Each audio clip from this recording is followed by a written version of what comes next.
Film Dive Podcast. And then it was just sequel after sequel after sequel. There was no character development at all. Just that on pure technical levels. There are filmmakers that don't want it just to be an entertainment experience. Hello and welcome to Film Dive Podcast. I'm Brandon, your Dana. That's Let's right. rock and roll. So in this episode, we're just going to finish off our Pixar journey. Ratatouille. The return of Brad Bird again. And wow.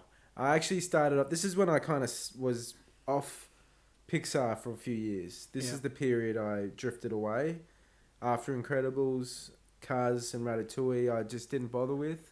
Ratatouille, I just put... That one I went didn't under the bother with. radar, that one. Yeah, I think yeah. For us a lot. Because I saw it way after it came out. Same. It kind of just was there. I think on DVD, I finally saw it and I was like, oh my God, this film is fucking amazing. Yeah, like, I guess that comes down to marketing, I suppose. And I thought there was a lot of rat stuff coming out, like Rodent. Yeah, there was. Flushed away by the Wallace and Gromit guys. There's always been that kind of stuff coming out, and I just felt very crowded by that idea. Well, I guess for me, I think the concept of a rat Yeah, just didn't appeal. You look at something like Monsters Inc. or After we've something had like those, Finding Nemo and Incredibles. Finding Nemo. These things that have these real strong characters, and then you think of a rat, you're like, meh. Yeah. But it was a very great film. Once I actually gave it the time, I was just like, wow, it's amazing how much they can do with such a small, like a rat wants to cook. Yeah. Like, you tell me that on a piece of paper and I'd be like, that doesn't sound good.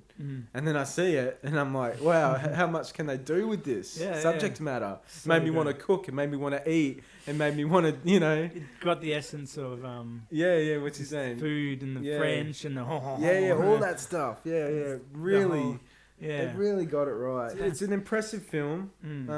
Like the action in it as well.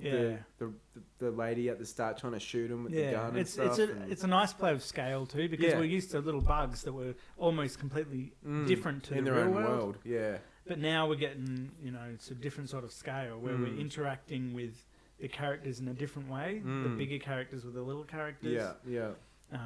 Toy Story was almost separated, except for when they wanted to play with the toys. Yeah, and Finding Nemo again, separated. Yeah. And this is where they kind of conjoined human characters and, those two worlds. So, wonderful. And then we get almost the art house one. Wall-E.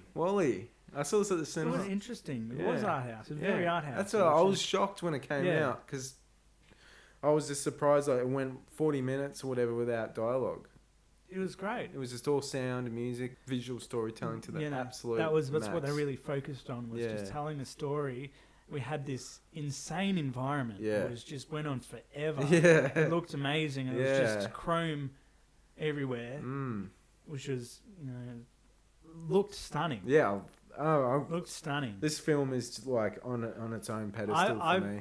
I love films, and this is one of them does really well, that can give emotion to characters with the very little... bare bones stuff, really the basics. It's something that I strive to do with my own films. Where you got simple characters and they're almost stripped down to the basics, as you're saying. Where we just got a bit of eyes, you got a square, you got a cube. And that's effectively it. Yeah. And I just love the way, it's like a silent film. Like an old silent film, which he watches in it. It was an homage to it, because they play that. It's in it. Stuff. Yeah. So that's what I loved about it. It's the art house film. It's the art house blockbuster. What do you call it? It's a film in two worlds. You've got the first part, which is all on Earth, and then the next part, which is in the spaceship. Yeah, with the humans, the big blobs, which is great. And then we've got live action stuff thrown in there, which threw me. We had the stuff on the screens, which is live action. That's right. Yeah, I forgot about that. Yeah, which is great. And I guess it's time to mention it now, how all the Pixar films are actually interconnected. Yeah, they're all unofficially, but it's there if you want it to be. If you dig into it, if you Google, people explain the full connection. Yeah, the of theories all these, which is fun. It's like the company from Wall-E that's on that ad,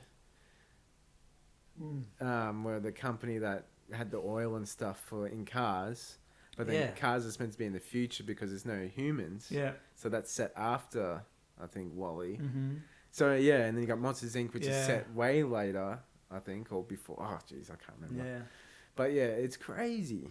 I love that theory. You got Brave and the witch. Like when she's chiseling things, you see different characters. She's got like a car in front of her that she's chiseled. Oh no, if Brave is meant to be like in the future, isn't it? You'd have to watch. I've got to watch that again. Have to watch the connection. Yeah. Let's anyway, let's continue. Up. This one, man, emotionally. This one is interesting because it's not trying to be anything too big. It's just stripped back. You're in a house. You're in a balloon.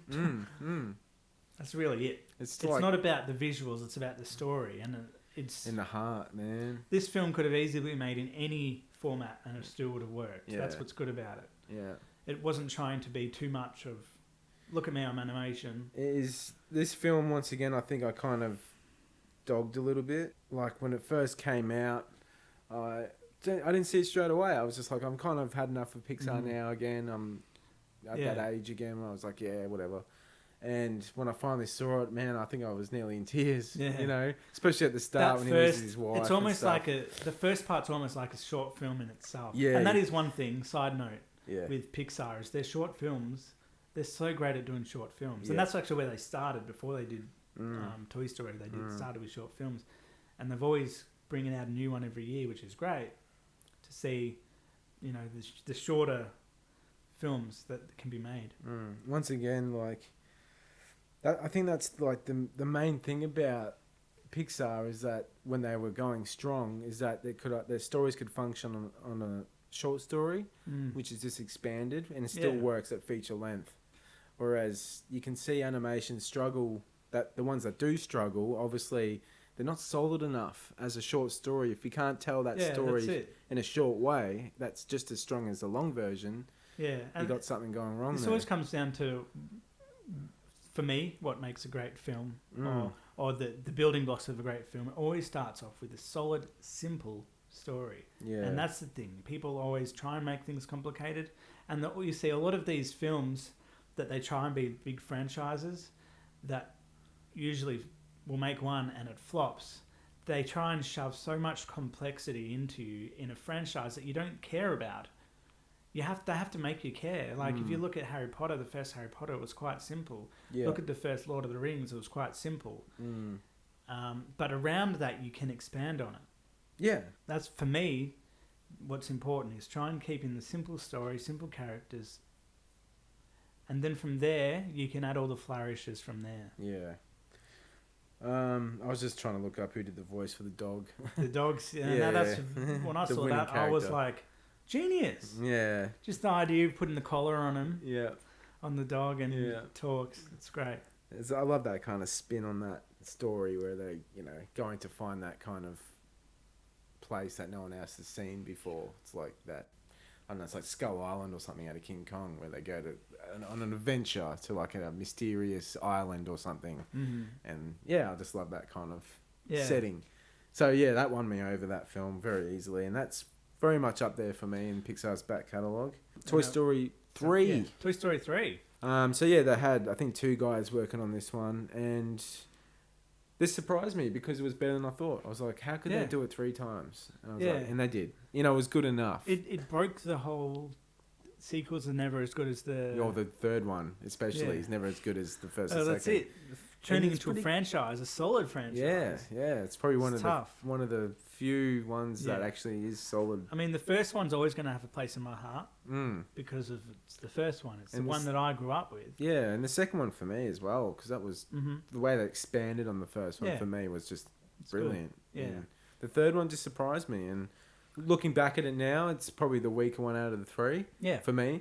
But I still think it's so well done. Looking at it as older people, we can appreciate the storytelling. At that stage, I was getting older. We're both getting older. Yeah, able to appreciate it as a story. Yeah, Cars 2. It was crap. I hated it. I didn't even finish it. I don't know. They changed it. Made it all like Spy. I think the only good thing in it was probably Michael Caine doing a voice, but even then, it was not enough to give me any excitement. Brave. Yeah, okay. Now, this is their first attempt at a fairy tale. I think this is their first attempt at like a Disney this was a very Disney style. It wasn't a musical. I always thought it was Disney. It was strange. It's a joint effort, I think. Yeah, I think it's a joint. Disney will probably like saying we need more. And by this stage, Disney had already bought Pixar. It was under the Disney umbrella at this stage. And I feel like the strong projects like Ratatouille, WALL-E, Up, specifically WALL-E and Up, were very Pixar-y.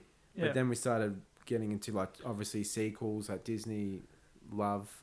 Yeah. And then you get stories that are more Disney-esque without that solid Pixar vibe. There was a mix here because what happened was when Pixar was bought by Disney, John Lasseter then became the creative boss of both Disney and Pixar.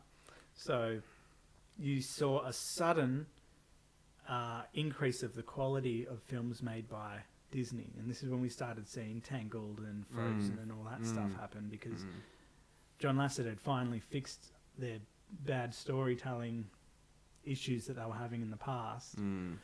Fixed that. And that's sort of when we saw the growth of two solid empires, if you will. You had the Disney stuff, the new Disney stuff. Big Hero 6. Big Hero 6. There was a list of them. Zootopia. And they're all solid films in their own right. Yeah. I don't think they've had a flop yet in terms of... I don't think so. Since that point. And then Pixar, obviously, were already big. And they've just continued there. But they started dropping a little bit. They did, they have. Yeah. Cars 2, Brave, Monsters University. It was a big dip. Monsters University, I actually didn't like. I saw it once and haven't really returned to it. I just thought it was boring and just nothing inventive about it.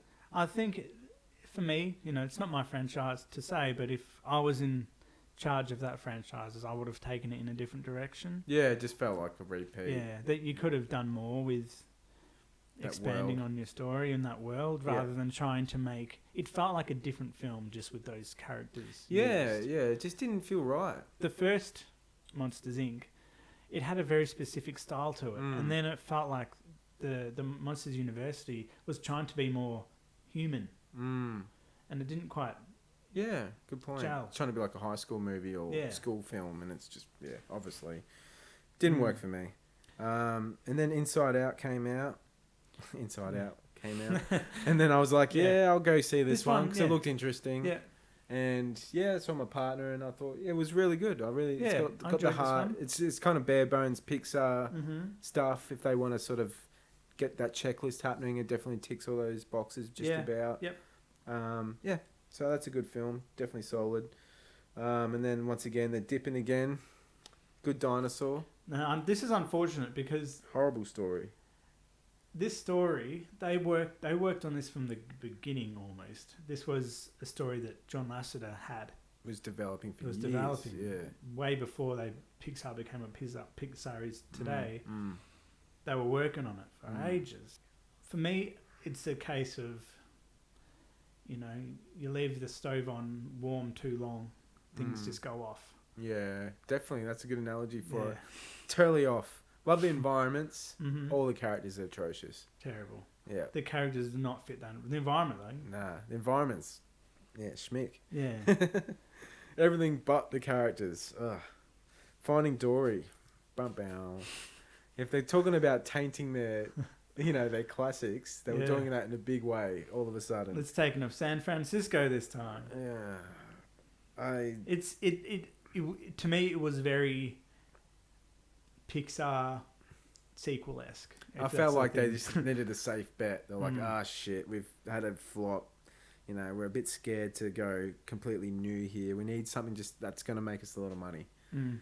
What's our most popular one? Finding Nemo. Yeah. Green light. There's some things that I think should not be sequels, and I say this, I probably would have said the same thing about Toy Story, but I mean that's a different story because I pretty much went straight into that one with the sequel. But this was one of those that shouldn't be touched. Personally, that's how I think. Same thing, like I would never want to see A Bug's Life. Number two. A Bug's World. A Bug's Death. I would have said the same thing about Monsters, Inc. Because there's some things that are just solid stories as they are. They need nothing more. They just needed to be brave, sorry to say the fucking pun, but they needed to be brave and do original ideas. That's it. Put all that concept, put all that effort into creating new. And if you really have to make more content for it, just make straight to TV stuff for kids, whatever. Yeah. Doesn't bother me, but just in terms of, a theatrical film. This is where I was kind of getting frustrated with them because I was like, you had such a perfect brand. You could do no wrong apart from Cars. But then all of a sudden they were making worse films and good ones all of a sudden. And I was like, shit, they're tainted very quickly. Yeah. And then we get to Cars 3 to put the nail in the coffin. And I was like, okay, Pixar's over. Officially over. I thought they've lost their way. They're done. Prove me wrong on that. I don't think you can. But then we got Coco that came out. And that was kind of like, that's brave. I was happy that they went that route. And... yeah, it's a good film. Yeah, and it's just, as a film itself, it's a solid film and a very pretty film. I love the Day of the Dead and all that, the colours and all that. It was nice to see them trying not to be Pixar. This whole Mexican style. Yeah. It was really great. It was unexpected. I didn't expect it. But I think we've gotten to this stage now where we don't know what to expect from Pixar. Yeah, which is a good thing. Yeah, absolutely. And then we had Incredibles 2. Which is just more of the same. Was not exciting. Yeah. It was actually another letdown. Brad Bird let me down finally. Toy Story 4. Surprising. Who would have thought? Number 4. I was like, oh, you're kidding me. Another one.